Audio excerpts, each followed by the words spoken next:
Hello, and welcome back to the Chats with Cats podcast, The Wedding Era. I'm your host, Catherine Michelle, and a fellow bride-to-be, which is why this podcast even exists. You guys, we're in week 3. We are cruising on through. So if you're still here, thank you so much. If you're new here, welcome to this cozy little corner of the internet and the podcasting universe, which we just focus on love and love stories and happiness and good vibes. So really what happens here every week is at the top of every episode, I give you a real life update on what's happening in my wedding planning journey in real time because I'm planning a destination wedding in 2026. And then I invite a fabulous guest on and we talk all about their love story, about how they met the love of their life to how they got down the aisle successfully. And we soak up all their wisdom and enjoy their love stories. And then at the very end, we close it out by answering some wedding dilemmas from brides or people that are involved in the wedding. So if you have a wedding dilemma, it's completely anonymous. You can let me know and we'll do our very best to help you, get down the aisle smoothly and handle whatever the drama is with dignity and class. So if you guys were listening last week, I announced that I finally had secured a date and a venue for September 2026.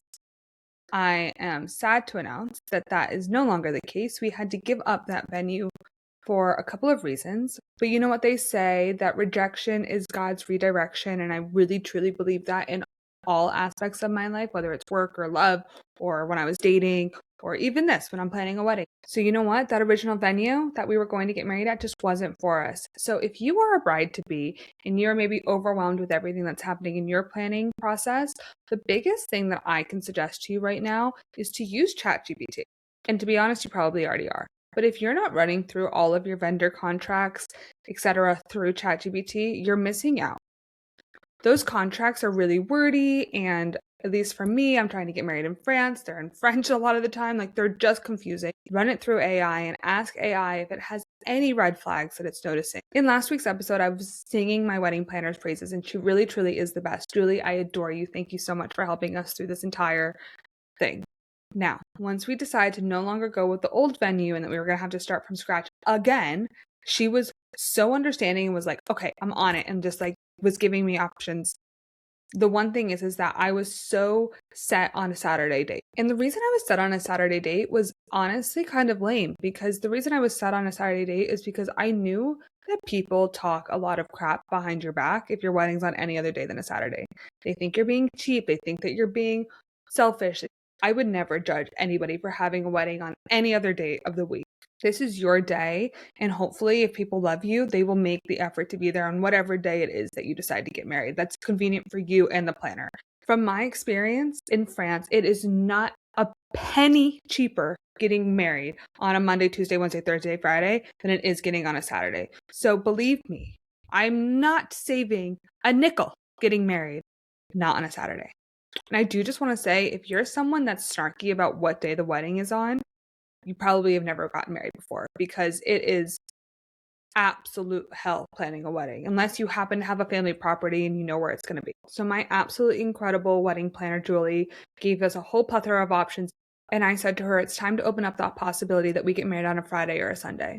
It just is what it's going to be. There is no Saturday available in the south of France in 2026. It's not going to happen. And I wasn't super excited about waiting another year. So I was like, let's just open up our search to Fridays and Sundays as well. And there is a venue that, in my opinion, is the most perfect representation of who I am and who my fiance is. I'm not going to tell you the name of it right now, but when you see it, you're going to gag. This was the original wedding venue that I had my heart set on. I wanted it so badly. I was dying, and there was just absolutely no wiggle room. So, as of the date that I'm recording this intro, which is Thursday, December 11th, we have just signed our new contract with a new venue and have secured a new date. I am literally so excited, you guys. This is such a dream come true. This venue is so insane. This was meant to be. This was the venue I was meant to get married in. This has truly all happened for a reason, and I'm just so excited. I just want to quickly shout out my wedding planner, Julie, who's been an absolute rock star through all of this. I'm sorry to her for being a little bit crazy and all over the place. I just want it to be perfect, obviously. And she's handled all of this like an absolute pro. So Julie, you are incredible. With the original venue that we had secured, we were about 300 days out, and that felt exciting and around the corner. With the new date and venue, we're 200 days out. I just slashed 100 days off of my countdown, which is a little anxiety inducing, but like so much fun. And we're going to kick off the summer with our wedding and then enjoy the summer as newlyweds. So that's our new plan. So today's episode is fantastic. I have an incredible guest, Issa, coming on. She's going to tell us all about her incredible destination wedding in Barcelona and how she moved from New York to London and fell in love and all of that. So it's going to be a great episode. I hope you love it.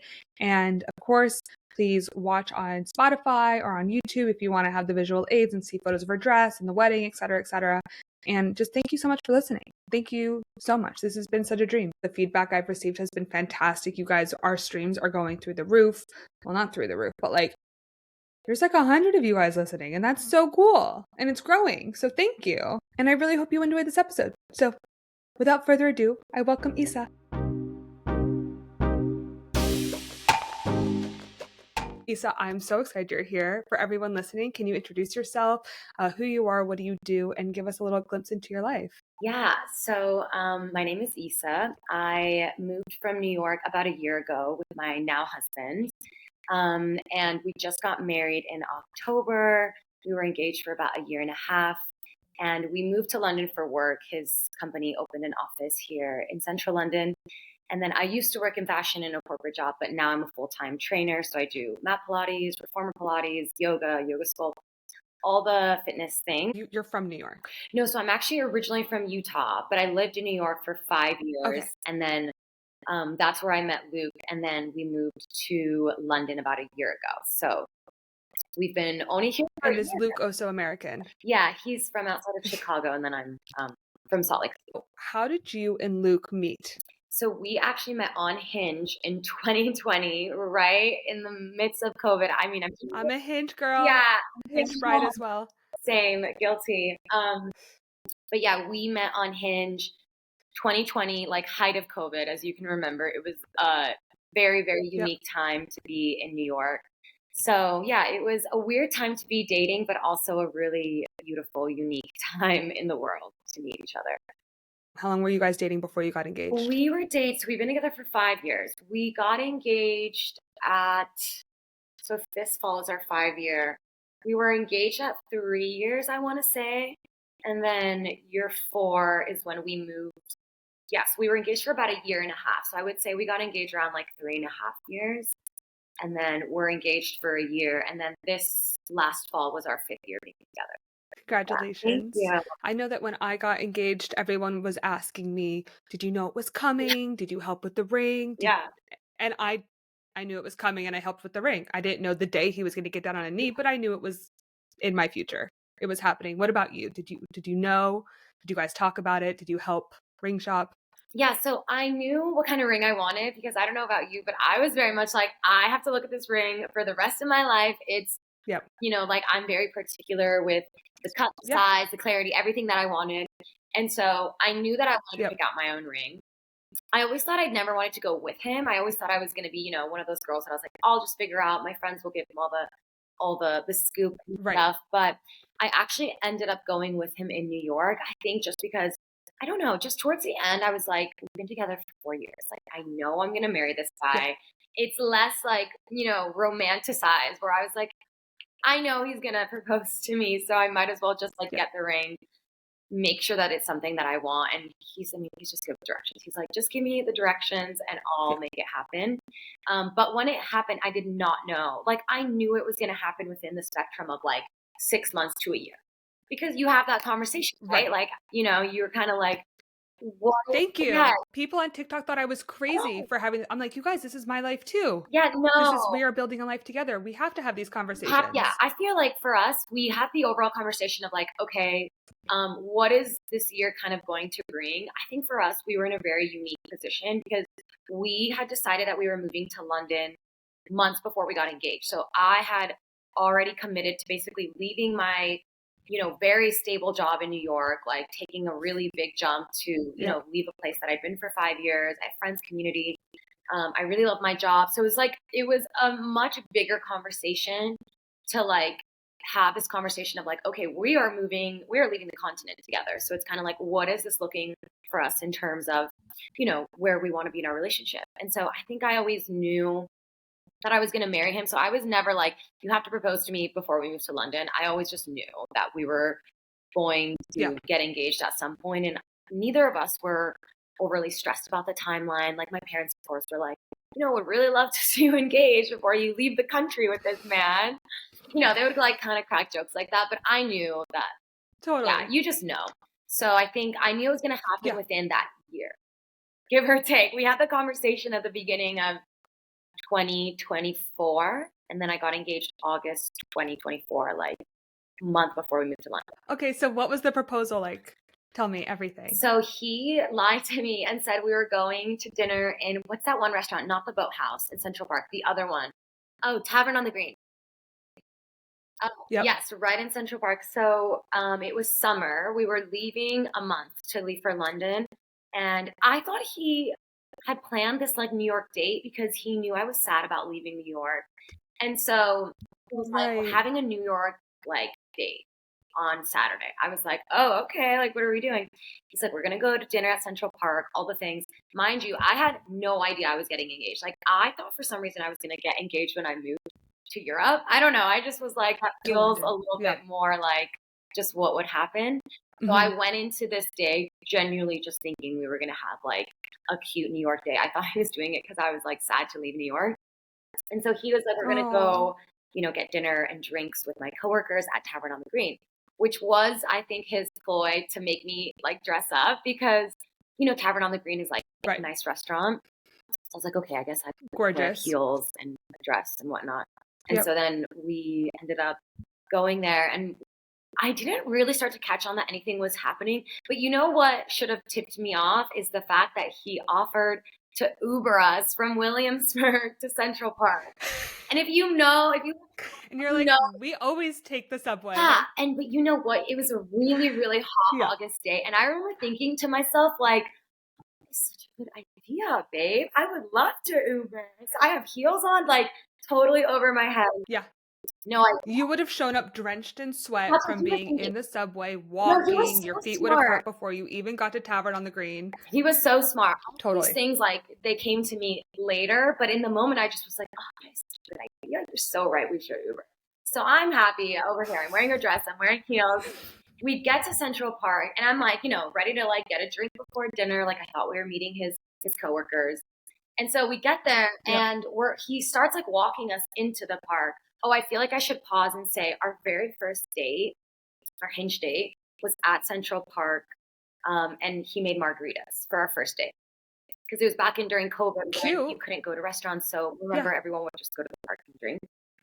So that was that was our first the time of our lives. Those were the good old days. Little hut stands outside with alcohol. So that was our first day 4 years ago. So then fast forward, we're at Central Park. He starts walking us into the park. And I'm in heels at this point, and I'm like, why are we going this way? Like, shouldn't we be going to a bar, like, near the park and then go to Tavern on the Green? Like, I was kind of pushing back on the logistics of this because I didn't think it made sense. And he was like, no, we're meeting, friends. Here, we're going to drink a bottle of wine before we go to dinner. And I remember in my head, I was like, that is just does not work logistically. Like, why would we not go to a bar and get a drink and then go to the restaurant? So I was already like, okay, that doesn't make any sense, but whatever. I'm just rolling with the punches at this point. So I'm like clapping along, and you're like, men. They're not great at planning anyway. Yeah, so I was like, whatever. Just whatever. So I'm going along with it. We're walking, and I even said to him, I remember this day so clearly. It was the most beautiful August summer Central Park day. Like, I just remember turning to him and I go, it is so romantic here tonight. Like, what is the vibe? It was just like, it was like that time when the sun was setting, but it was just really, really romantic in Central Park. I remember golden hour in Central Park. Yeah, it was golden hour. It was just like the vibe was like there was like someone playing the guitar. It just was like, I remember being like, this is just such a New York moment. Like, I was just basking it in, right? Yeah. And so he takes us to like sit, and we kind of brought a blanket and stuff and whatever. We're waiting for his friends. I'm over here like ready to drink a glass of wine. Like, I'm like, what's going on? And then we sit, and that's kind of when I notice how nervous he is. That's when I'm like, okay, something just feels a little bit like what's happening. But then I actually knew something was up when I asked him where our friends were. And he says, okay, I have something to tell you, but I don't want you to ask any follow-up questions. I'm like, okay, he's not going to do that. Okay. Yeah, exactly. And so then he goes, our friends aren't coming. and I made margaritas. And so he pulls out margaritas from our first date. Stop. And then I realized we're in that same spot where we met, like in the park. And so then that's when I was like, okay, cute. like I just knew. I like kind of looked around me. Yeah. I thought to myself, if I see like a photographer or something off, then that's gonna tip me off. Somebody hiding in a bush, acting a little strange, looking at you. Looking around me, like, but I mean, I don't know where this girl was hiding because I did not see her anywhere. So then I started gaslighting myself, but I was like, Issa, this proposal is not happening. He just planned this really romantic date. So then I was like, okay, starting to calm down my nervous system. I'm like, okay, I think I'm just making this up in my head. Like, he's just being really romantic right now. And so he starts pouring the drinks, and then he starts the spiel, and that's when I'm like, oh, this is happening. Like, anytime the spiel happens, it's like, okay, something is going down. Yeah. And then I love you so much. You're my dream girl. And you're like, what is happening? Yeah. I mean, thank you. I know I'm your dream girl, but what? Yeah. And that's typically when you start to black out, where you're like, what? Like, everything just happens really quickly. And then he proposes, and then I like kind of faintly remember people clapping around us and it just happening really fast. Oh, sweet. Yeah, it was really sweet. So it's exactly how I would have wanted it to happen. Like, it was so perfect. And that's such a New York moment. I know, it really was. And it was how we met. And so I think it just felt very like full circle to be going back to the place to where we met before we left. I don't know. It was very like poetic. I don't know what I said. I know I said yes, but I blacked out. And then once I saw like my friends, like, cause we went to like a party in the East Village after that where he like rented out a space. All our friends were there. And so then I was like full throttle, like could not be stopped, cried all night. Just like, it was so emotional. But yeah, in the moment I was, what's going on? As a lot. That is so sweet. Okay, so now you're engaged. You're moving to London a month later. Yes. You're ending up in a new city with your fiance, and you plan a wedding in Barcelona. How do we get from New York to London to Barcelona? So we didn't always know, but once we moved to London, we kind of made the decision of like, okay, are we going to have a destination wedding? I don't think that we would have gotten married abroad if we weren't living abroad. I think genuinely we probably would have gotten married either in New York or in Utah, like in the mountains. But I think it was just this era of life that we kind of were like, let's lean into it. We're living in London. This makes the most sense for us than to be planning a wedding that's, back in the US. And I know people do it all the time, right? US to Europe. But just for me, I genuinely was like, okay, I'm already living here. I want to be very involved in the wedding planning. And so I think it is important for me to just be closer to the place where I'm going to be, getting married. So then that put us in a situation of, do we want to get married in London? Which we weren't opposed to getting married in London. It's just, I mean, as you know, it's such a hit or miss with the weather that could not be bigger hit or miss. And like, it could be sunny and beautiful. Like today's a beautiful day in December, but it could be July and freezing and raining and miserable. Yeah, so it's complete hit or miss. Exactly. And so the weather was a big reason why we decided to shift away from London, just because I didn't want to have to plan for rain and hope for sunshine. I was like, I want to plan for sun, and if it rains, whatever. I did everything in my power to try to get the weather to be beautiful. So then that left us with other countries. I knew I didn't want to do Italy or like I wanted it to feel unique to my story.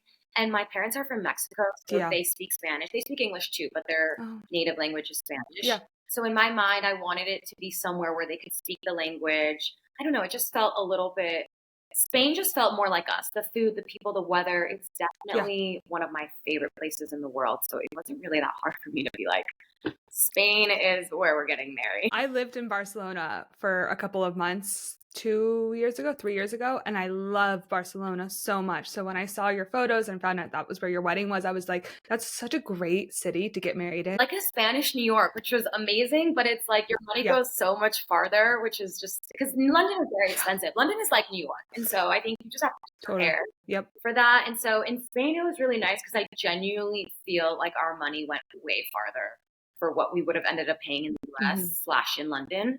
And yeah, I mean, Barcelona was just so easy for people to get in and out of. So did you have a wedding planner based in Barcelona helping you? Yeah. So I found my planner about 2 months into being engaged. They were, I want to say that it's a group of like 3 or 4 planners, and they're based out of Barcelona. And did you interview a bunch of different planners, or you just knew that this planner was the one? Like, how did you decide on them? Yeah, planning. Well, your planner is super, super important, I think, to the wedding process in general. I know people do it without planners, but if I could give you one piece of advice, is I genuinely, like, I thought my money's worth was, if I could do it all over again, I feel like I should have paid them more. Like, I feel like I underpaid my planner for the service they gave us. They were so incredibly good.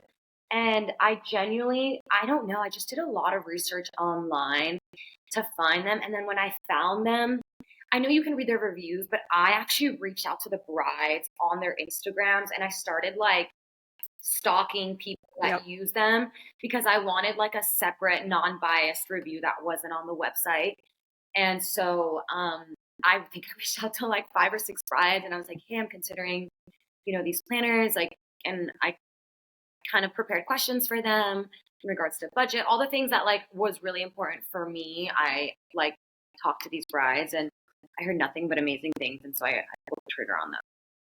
But I think that's such a good tip, and I did the same thing. I was stalking a bunch of wedding planners on social media, set up appointments with them. I met with, I think, 5, but I additionally reached out to the brides on their page and was like, what was it like to work with so-and-so? And even down to their venues. I was like, what was it like to work with her? And what was the venue like? Because I was looking at a lot of similar venues. Yeah.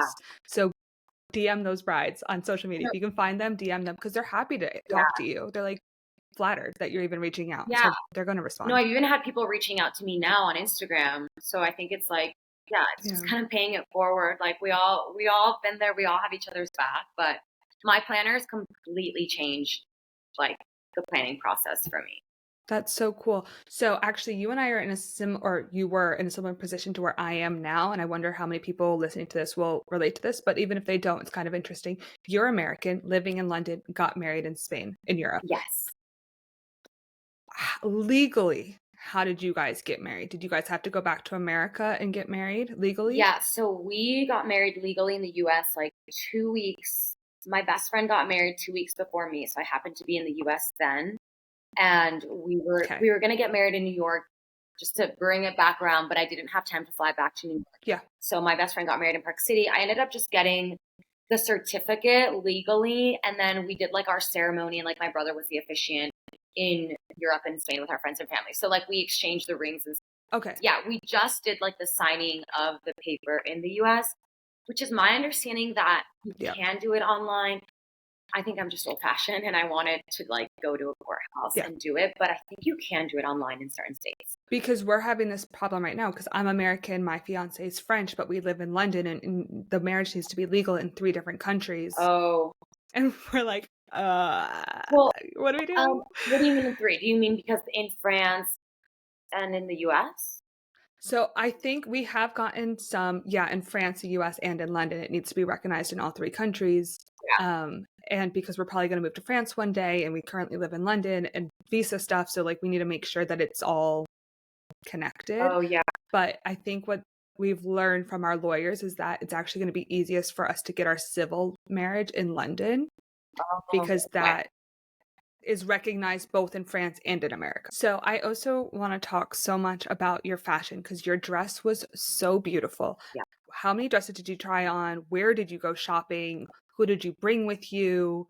Any tips and advice you can give me? Because I'm going wedding dress shopping in like 3 weeks. Oh, that's so exciting. Are you going to New York, or are you going in France? I'm going in New York, because I'm going back to New York for Christmas, and I'm going to land, and my mom and I are going to Kleinfeld's. We're doing the New York I did that last year. Oh my gosh, our timelines are almost identical. I love that. Yeah. So last winter I did the exact trip that you're doing. I went back to New York. I did the whole Kleinfeld's, everything. I probably started doing research in the fall. So I got engaged in August of 2024. And then I started researching probably a few months after that, once I locked down my planner, and then I locked down my venue. So I did those 2 things first. I locked down my planner, I locked down my venue. Then I started the research for the dress, because I wanted my dress to merge with my venue. Like, I feel like your venue and your to fit the venue. Totally. They go hand in hand. Like, a dress that I would have picked for France would be completely different than I would pick for Barcelona, you know? Totally different. Exactly. Then I would pick for New York or, you know, Western, whatever. Yep. So I think those really go hand in hand. So I started doing research the second I locked down my venue. And then I went to New York. I kind of went into those New York appointments with like mood boards and ideas of things you like. But it's kind of like ring shopping in a way where like you go in thinking you're going to like things on your body, and then once you try them on, it just looks completely different than how it looked on the model or in. Right. So that will happen. Like, it was the same with rings. Like, I went in thinking I wanted an oval, and I tried on the oval and I was like, I hate this on my hand. So it's completely different in person. And I'm a lot shorter than some of these really gorgeous, like 5'10" models. So I was like, oh, okay, actually, the ball gown like swallows me, and I look like I'm in an episode of Bridgerton. So Right. in my mind, I thought it was going to be a big slay. It was not. I was like swallowed in a lot of these dresses. So I was like, okay, no to the ball gown. You know, what my second silhouette that I was really, really set on, which did end up working, was the A-line. I was really, really excited about the A-line, but it takes you a while. I mean, it took me three-ish months to find my dress, I would say.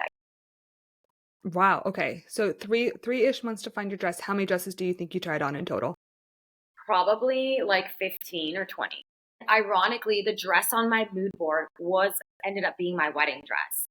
And she was this Israeli-based designer, but she was based out of London as well. And so it was like super full circle, very serendipitous that this designer that I had on my mood board was the dress that I ended up buying. And I basically reached out to the designer and I was like, I have this dress on my mood board. I just want to know, like, you know, because they do trunk shows for bridals. I don't know if you're some, but there was a good amount of trunk shows happening that season. And so I went with my mom to one of her trunk shows, this designer's, and I tried on the dress for the first time with my mom and like my sister-in-law. And it was like just so special, so cute. And then I didn't end up buying it in the US just because she was based out of London, and just like with like the conversion, I was like, I'm going to buy it in the UK.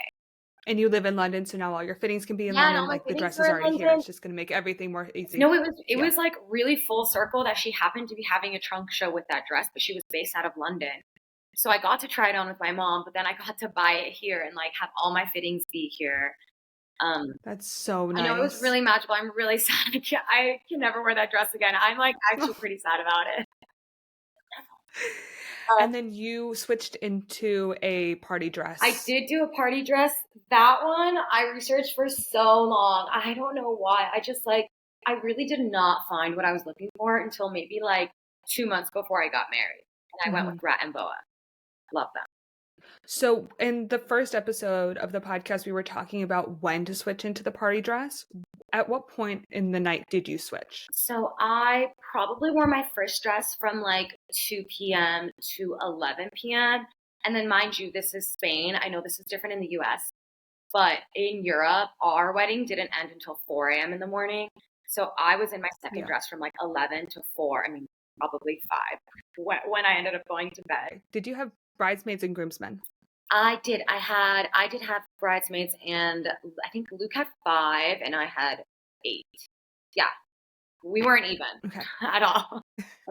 And that's like totally fine. I actually feel like people need to know that, because sometimes like the groom has 5 and you have 8 girls and you're like, well, now I have to kick some out. And you actually don't. Like, we can make it work. Yeah, I honestly didn't really care about that. I know people do care about the symmetry of that, but like, I don't really care about that. You just have like 2 girls walk with 1 guy, which it worked out. Lucky man. Yeah, seriously. They're all so beautiful. You're welcome. Literally. What was the biggest stress of planning for this wedding? Biggest stress of planning for the wedding? I don't know. The anticipation really gets you. Like, I think it's good and bad. I don't ever feel like it was that bad to the point where I didn't enjoy wedding planning. But I will say I genuinely think it's because I have really good planners, because I've seen a lot of my friends go through this, and I've seen the different experiences that people have. And I think it always comes down to them doing work on the wedding day. even if it's a little bit of work, as in like vendors contacting you because like the coordinator doesn't know that that's her job. I just feel like the coordinator of the day is such a loose title to me, because I've seen, brides that think that something's a coordinator's job, but the coordinator's like, well, I don't think that's my job. It's like that you're the one that has to handle that.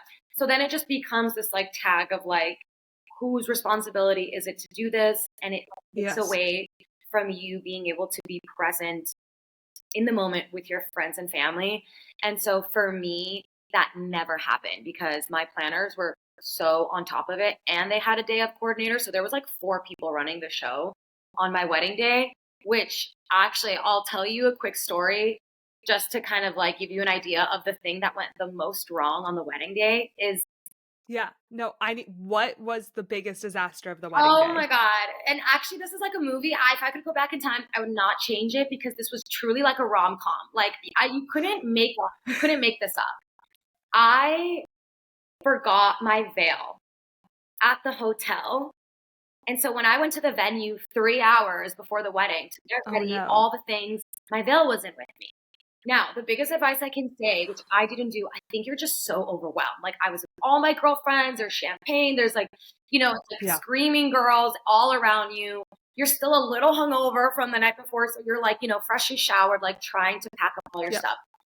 I didn't realize that I didn't have my veil with my wedding dress. Of course, I had my wedding dress, but my veil was in a separate bag. I don't know why I separated them. That's its own thing.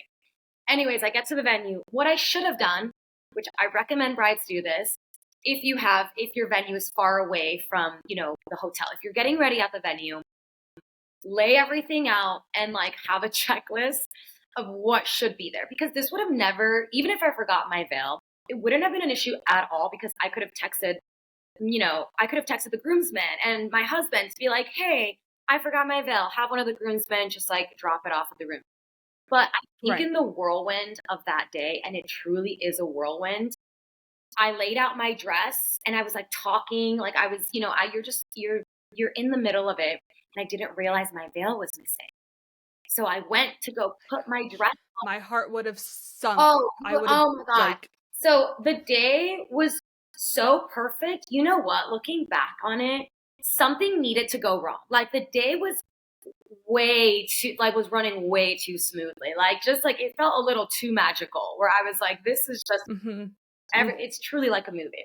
So then, I go to put on my dress. Oh, this is the worst part.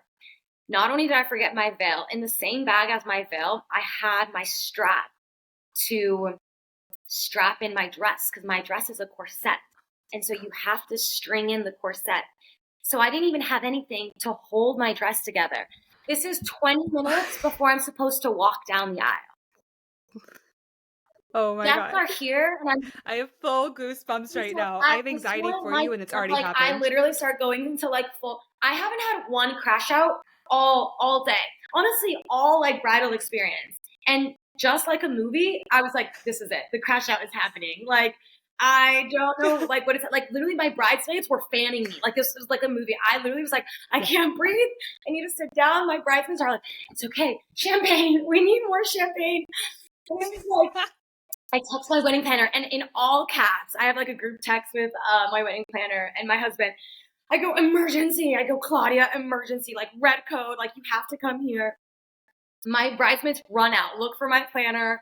It's just like absolute chaos. I'm over here like, I don't know what I'm going to do. I can't even strap in my dress right now. Like, my planner comes in. She's like, I'm the only one that has a car here. I can go back to the hotel, pick up the veil and the strap and then bring it here. But if I leave, like, you're going to have the person that needs to be here, like, not here. And so I was like, no, you are not allowed to leave. I'm going to pay someone, go into my hotel room, grab my veil, get in the car, and drive to the venue and bring me the veil. And so I did. So they paid someone to go into my room. They taxied my veil over to me. I pushed the wedding probably like 20 to 30 minutes, but I was like, I'm not walking without this veil. Like, you don't understand. The veil is the look. Like, it's a vision. I'm not doing it. And she was like, okay, we're going to get the veil. We're going to get it here. We're going to push out the wedding 20 minutes. It's fine. People have champagne. It's Spain. It's not a big deal. So one of my bridesmaids, Angel, that she is, grabbed the ribbon off of the bouquet, pulled the ribbon off of the bouquet, starts strapping me into this dress. It's like this pink ribbon because my corset was like a hidden corset. So at the end there was a zipper to hide it all. So it didn't really matter what was strapping me in as long as it zipped at the end. So she straps me in with this pink ribbon that I wish I kept. I might, but I don't know if I brought it home with me. And it works to like strap the dress. So she like ties it, she zips it, the dress is on. So that's like solution number one. And then the veil comes. That is so cute. It was really cute. It was honestly like a rom-com. So, like I really would not switch. I would not change it even now, because now that I think back to it, I'm like, how iconic was that moment? Like, when does that happen? And genius of your bridesmaid to grab a ribbon and be like, I got it. I thought someone was going to get like a shoelace or something. Like, really smart, quick thinking lady. She was, she's like this badass lawyer. She was honestly like just like completely like saved me. And it was the highlight. My planners were all like, this was the highlight of the season. Like, this has not happened before. So yeah, I don't know. That was my best advice, was to really just do a check at the venue to make sure you have, because people can always bring it for you, and then it's like not a big deal at all. Yeah. But maybe keep your wedding dress and your veil in together. One bag. Yeah.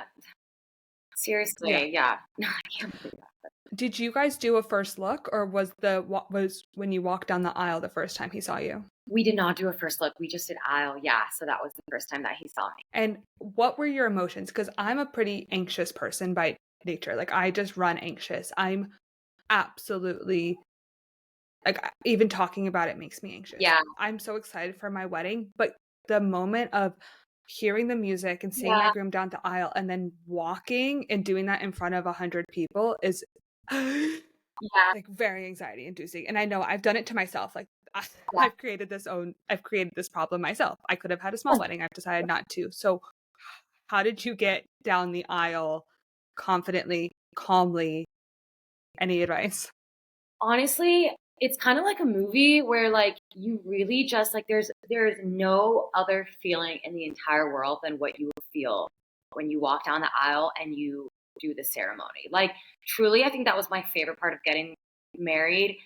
And that's saying a lot, because the entire wedding was like the most beautiful like day of my entire life. But if I could bottle up that, like the ceremony with the aisle and like seeing my husband and like your family all like there as well, like it's almost like, and I'm not a religious person, but it's almost like spiritual, where it's like you just truly feel like just it's an out of world experience. And I think that for me, probably I will say a first look would have calmed the nerves. So if you think that you'll be happier that way, I do recommend it. I do think back sometimes and I'm like, if I would have had a first look, maybe I would have felt less overwhelmed. It's this really heightened feeling because it's very drama, which I will say. And I guess I wanted drama, not on purpose, but I want the drama too. Once again, I'm doing it to myself. I don't want to have a first look. I want him to see me for the first time walking down the aisle, but am I going to faint? No, you'll be fine. No, it is a very dramatic moment. It is definitely like, there's nothing I can say that will describe the feeling, except it's an out of a world experience, truly, like almost like when you got engaged, but higher than that, I would say. But the thing I did, and I know people say this, but I really stuck by this, is I didn't look at anyone. You know how people say they'll do crowd work? You know, like, you know, people like just tunnel vision. I had tunnel vision. And if I feel like I saved that memory forever in my mind and in my heart, because I just truly was so locked in on him. Also, I was like not aesthetically pleasing at all. I cried the entire aisle down. So like, again, I'm not the perfect bride. Like, I'm not going to be like getting that perfect shot. Like, I was just so true in my emotions. I just like felt everything really deeply. And it was really beautiful, but I was super locked in on that moment. I would just say, like, if you know you're going to be a little bit more anxious leading up to it, then maybe like spend the morning with him. Like, we like woke up and got coffee and we had a moment to ourselves. And I think that helps alleviate some of that anxiety and the jitters. I don't know if you're planning on being separate the night before. I think that can also build up. I love this advice because I think of myself as being quite a traditional bride, like not doing a first look and doing all of that, but I do know myself and I know I'm anxious. And so I think that we will spend the night together the night before the wedding and wake up and have that private moment because I sleep so much better when I'm next to him. He Yeah. is like my anxiety medication. He just calms me down so much. So if we could have a couple hours together in the morning before we separate to get ready, I think that will really help me get down the aisle. But I will be crying. Yeah. So when you were walking down the aisle sobbing, did we have tissues hidden somewhere? Like, what did you do once you're up there? Like, is someone handing you I think my tissues? bridesmaids, or I think at the end my brother had the officiant. Make sure the officiant has tissues. Okay. It's not like sobbing to the point where like your makeup's coming off, but I definitely like. But just like. Yeah, looking back, I was like, okay, I could have been a catacuter. Like, I really wish I would have thrown in a aesthetic smile or something. No, I was like fully like tears. I don't know. I just lost it. I think because I didn't have a first look, you just feel everything is so heightened. I think that if you want to so heightened. I don't know. I think the first look helps alleviate the nerves and like, I don't know. It's just less drama, but I'm a dramatic girl. Obviously, my dress and my veil were extremely dramatic. I want the drama. Yeah. So I wouldn't do it any differently. Just roll with it. You know, it's going to be the most beautiful moment. But I've also seen some people not cry. So I think it's kind of like, some people are really overwhelmed and they don't cry because they're like, I'm so overwhelmed. I don't know how to react in the situation. So I think it'll just. I think I'm gonna just the whole time be like, don't faint, don't faint, don't faint, don't faint. Yeah, like, I'm and just you're gonna be focused so on anxious about really fainting. Slowly. Yeah. Yeah. Like I'm getting sweaty palms talking about this, and my wedding's in 300 days. Like yeah, I should not be so anxious, but I am. No, it'll be great. We took a shot before going down the aisle too, but I think that was mostly because of the whole veil fiasco that we were all like, we all need a drink. Like this is like, let's all do a shot down the aisle. So that was also kind of nice. But yeah, Did your husband cry when you walked down the aisle? He did, but I don't know because like his crying is like tears in his eyes, like welling, but like my version of crying is like full throttle crying. So he says he did, but I don't know if I believe him. And who was your officiant? My older brother. Oh, yeah. That's really sweet. I like that you did a personal touch there. Yeah, it was really, really sweet. I always knew I wanted it to be somebody close to us. But it's a good way to get your family involved if you have someone in the family that is close to you and close to your relationship. I thought it was a really special way to involve your family without it being someone in the bridal party, you know. How many people did you invite to your wedding? We invited 100, but we knew. And how many people showed up? Yeah, 72 came. So we wanted to land around 80. So 72 was the perfect number in my mind. 80 was kind of like our perfect, what we were thinking we would land around. Right. And then from the photos I've seen on your Instagram, it looks like you guys had such an incredible party. So, and I want my wedding to be a party too. What is the tips for turning a wedding into a party? From a wedding to a party, what are your tips to kick off? Playlist is very important. I curated my 8-hour playlist like probably months in advance. Like I poured into this playlist. I'm also really big on music because I like am a trainer. So like music is very core to what I do. So I'm always making playlists. So I think that's just like genuinely something that I enjoy. But I will say, I feel like music and also just the timing of the way things happen, I think is really important for it to flow. So I think like making sure that dinner isn't so long to the point where people are like sitting for too long. I just think that's when people start to get a little bit more like, I don't know, you know how it goes. It's like, I think if people sit and they eat for a long time, I think that can really impact like kind of like the mood and the vibe.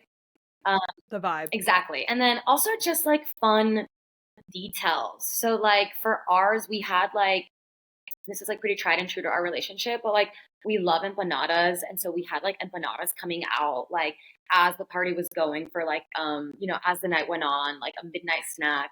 And then in Spain, I don't know if they do this in France, but in Spain, they do something called La Hora Loca, which is basically like entertainment that comes in and they bring like shot skis and they have like shots like that they're like pouring into your mouth. And they have like all these really fun, like, I don't even know what to describe them. Like there was like this like big long like cape that was like, you know, lit up and glow sticks and stuff like that. So it's like a specific Spanish entertainment that's big in Spain, and you can book them for a certain amount of time. So I booked them for an hour, and they came in around 11, right before the first shuttle of buses, which like also would just like really amped. Like it really took it from here to here. Um, so that was another thing that we did. So I don't know, like I don't know if there's things that's unique to the place, but I think I really zoned in on the things that were like very unique to Spain. So I love the idea of having some event group come to spice up the party. I also saw on your Instagram that some people had masks. Yeah, that's from that thing. Yeah. It's Okay. from It looked so fun. People are wearing like these huge bear yeah, it masks was and stuff. crazy. No, it was amazing. But again, I got all of this from my planners because my planners were just like, I mean, they gave me every single vendor that I had. Another really great one that I loved was we booked these guys called the Piano Guys, and they were basically a band that would play for a cocktail. So you would like ask them for a song, and then they would like serve you drinks. So it was a bar that was actually a piano. So like it was like a piano bar, and we had them during our cocktail hour.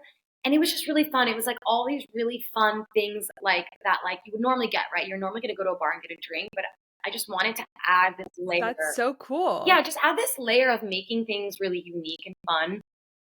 But I will say, you don't need to do all that stuff. I think I went a little over the top. I don't want people to think that you have to go out of your way to do these things. I think I just wanted to find things that would make it feel a little bit more special to like, I don't know, the moment, I think. It just looked like so much fun on photos from what I've seen, and we keep saying the motto for our wedding is fun over fancy, and Yeah. we want it to be so much fun. And so now we're trying to figure out how to make it as fun as possible for our guests and for ourselves. And so I know that you had a couple of entertainments come. In general, I know you said you put together a playlist. Did you have a DJ? Did you just kind of press play? Yes. What did you We do? had a band for the cocktail hour, which is like that piano, the piano bar band. Yep. So they did cocktail hour, and then we had a DJ for the reception. So it was kind of like our way of doing half-half. I know nowadays it's really popular to do half DJ, half band. It's really up to you guys. I think it's also the vibe of your wedding guests and then also like your music taste. You know, like if you have older music taste, then maybe a band makes more sense. For us, like we really wanted some Latin Spanish music in there. You know, we wanted some like EDM in there, you know, like Mac Miller. Like you wanted it to be all like Mr. Brightside, the whole shebang. So it's like there's certain songs that I knew I wasn't going to be able to get that you could only really get through a DJ. So when you found the DJ, did you give the DJ your playlist? You were like, these are the songs that we would love to have played if you could figure out how to do it. So I don't know how it is for other people, but for me, I curated this playlist and then I had a call with my DJ and I basically was like, okay, put it in the order that you must based off of the vibe of the reception. And I kind of gave him a little bit of guidance. I think a little bit of instructions is good. Like there are songs that like as the night goes on makes more sense than the songs that are playing, you know, in the beginning. Like, you know, Mamma Mia songs are really great songs to kick off the reception. Don't do the work yourself. It's going to be way too much work. I almost did. And then I was like, no, this is their job. If you can alleviate your plate, do it, but just be like the master delegator and tell them exactly what you want, because that's what I did. And it was okay, good to know, because I want to have a party like yours, and it just like looked so much fun. So I had to ask you a lot about your party. What was the thing that you feel like you wasted money on, and what do you think was the best splurge? The best splurge? Ooh, I don't know. There's so many. As you know, there's so many splurges. Maybe entertainment, I would say, would go under splurge. Because we did do, like we were saying, we did do a lot of extra stuff that you don't need to do.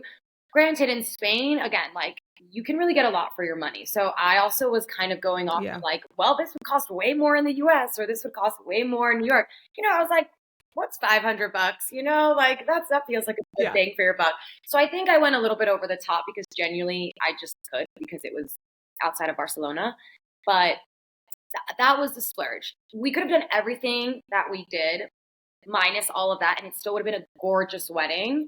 But I think I was having fun with the splurges and the details. And the flowers, honestly, I splurged a little bit more just because, again, I don't know, I just started going down a rabbit hole and then I couldn't stop, and it was just like, it was just too much. So I think that was my splurge, was the entertainment. The venue, I wouldn't say was a splurge because it's obviously a need that goes under like you need a venue. But that was also like worth every single penny was that venue. They just did so much for us. I had an all inclusive with my venue that I do think makes such a difference because I didn't have to go out and look for all these external vendors. A lot of it was through my venue. So I think that was also something really, really, really helped us stay within our budget and also streamline vendors because a lot of it just went through our venue, which is really nice. Versus having like choice paralysis. You're like, I could do anything. Yeah, it's kind of like, and so then you don't know which way to go. If they can give you a little bit of direction, that's a big help. Yeah, because if you're starting with like a skeleton, then you really have to bring in everything, right? Like you need to bring in like tables, chairs, flowers, you know, a dance floor. Like I've had friends that have started, like they have a venue, but they basically just have space and then they have to bring everything in, which I think can bring your cost up just substantially. So I think that tremendously. So that's something to think about, I think, when choosing a venue. So that was really helpful, I would say. Can I ask you one more question? You're a Pilates instructor and a private Pilates instructor. You are a health guru, basically. As a lot of brides-to-be are going to be listening and they want to look and feel their best on their wedding day, what advice do you have for them for their wedding glow up and to feel their most confident walking down the aisle? I mean, honestly, for me, don't do too much. I think that it's really, really easy to go down a rabbit hole of social pressure and expectations of what a bride should look like. I definitely think that looking and feeling your healthiest, the important word there is healthiest, right? Not skinniest, not, you know, whatever you're supposed to look like. Just your healthiest is important. But I don't believe in like dieting, like facades. Like I'm very much like move your body in a way that works for you, right? It doesn't have to be Pilates, but like walking with ankle weights, yoga, you know, running, berries, whatever it will be. I think moving your body and finding a routine that works for you. Also, at the same time, while trying to eat in a way that's cleaner, healthier, I think that's great. I think that's enough. But do not go down a rabbit hole of like having to do 14 facials because I did that and I'm telling you, I wish I hadn't. Like truly, if there was one thing I wasted my money on was trying to look like this perfect, just doing way too much, doing all the things. Like save your money, eat clean, drink lots of water. Don't switch up your routine for your skin 6 months before. If you're going to do it, you need like a year before. Don't do it like I did. I did it like 3-4 months before. And the worst thing I ever had in my entire life were 3 months before my wedding. And so I had 3 months to get it back, like on lock. And it worked. It was fine. It all ended up being fine. But I wish I could go back in time and just tell myself to just do less. You are beautiful as you are now. Just continue, do what you're doing but like lock in to like a really good routine. It's just what I tell my clients, and build something that works for you and stick to that. Don't worry about having to do the 1,000,010 things that social media will tell you to do. Save your money and just do it on the things that actually matter, like moving your body every day. You know, doing things that is going to help you feel the best mentally, not just physically. And yeah, that's my advice is I don't really believe in the whole dieting before. That's like great advice. Yeah, no, that's the best advice. So if anyone's in London and wants to go to one of your Pilates classes, where can they find you? Yeah, seriously, come to my Pilates class. I'll get you. I will come to your Pilates class. I would love to come. Yeah, that changed my body the most for sure. Pilates was like, whoa. So where can they come find you? Where do you teach in London? I teach at a few studios in London. I don't know, maybe it's just on my Instagram. I don't know if that would be easier, but I'm at a few studios in central London. Follow me on Instagram, but I teach reformer, mat Pilates, and then I also teach yoga. So there's a little bit for everyone. And I'm all over the city. Truly, I'm at like 4 studios. So that's why I'm like, it's going to be easier if you just look on my page. No, that's such good advice. So thank you so much. We're going to close this out shortly. But before we close it out, at the end of every episode, we read a dilemma. We have a wedding hotline So people are submitting their dilemmas anonymously, and we just try to give them a little bit of advice. So I love that. Without further ado, let's see if we can help this bride out.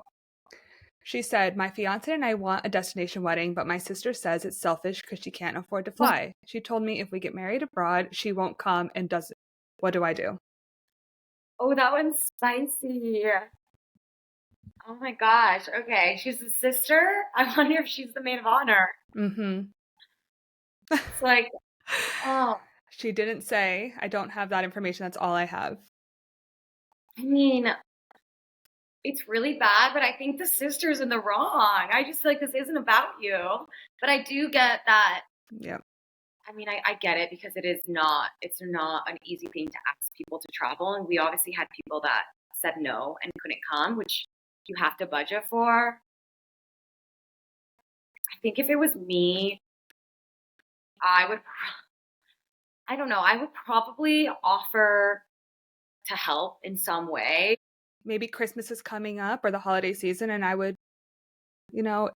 help with the ticket as her Christmas present or something. Yeah, I think I would help support. Obviously, you don't know people's financial situations, but depending on if it's within the financial situation, even for you to support in any small way, I think it means a lot. I think it's just having that conversation, like, I really want you there. You're a big part of that day, and if I can help alleviate even in the slightest, maybe that's something that like would work. I think if this bride has, any budget, I would try to help as much as possible and then talk to her and be like, is everything okay? Is there anything else going on? Yeah. Because I want you there. And put it in the budget too. That was something that we did for us. Like if you have your overall budget and it's important for you to be able to chip in and contribute, to your family or to grandmas or, people that maybe might not have that in order to travel, then, it might have to give somewhere else. And that was okay for me. It's more important that my family was there than, I, splurge an extra $3,000 on flowers or aisle or an arch or something. Right. I don't know. You can give and take from the budget. There's always places. No, I love that. Well, good luck to this bride. Yeah. I hope that your sister arrives. Well, Issa, thank you so much for chatting with me today. Like, this has been really interesting, and I feel like I've learned a lot, and I'm going to take a lot of the wisdom that you shared with us today and apply it to my wedding. I'm so grateful. And for everyone that's listening, thank you so much for listening. If you've loved this episode, please hit the subscribe button, give us 5 stars, and share it with a friend. This podcast is available anywhere you listen to podcasts, and you can also watch the full video on YouTube and on Spotify. And that's where you can see all the visuals. You can see photos from Issa's wedding. You can see all the good stuff. So thank you so much. Oh, yeah. And if you have a wedding dilemma, submit it to our wedding dilemma hotline using the link in the episode description. So thank you guys so much. Issa, thank you. Thank you, Catherine, for having me on. I really appreciate talking to you and meeting you. It's so lovely to meet you. I know. It's so nice to meet you. I'm so grateful. Thank you so much again.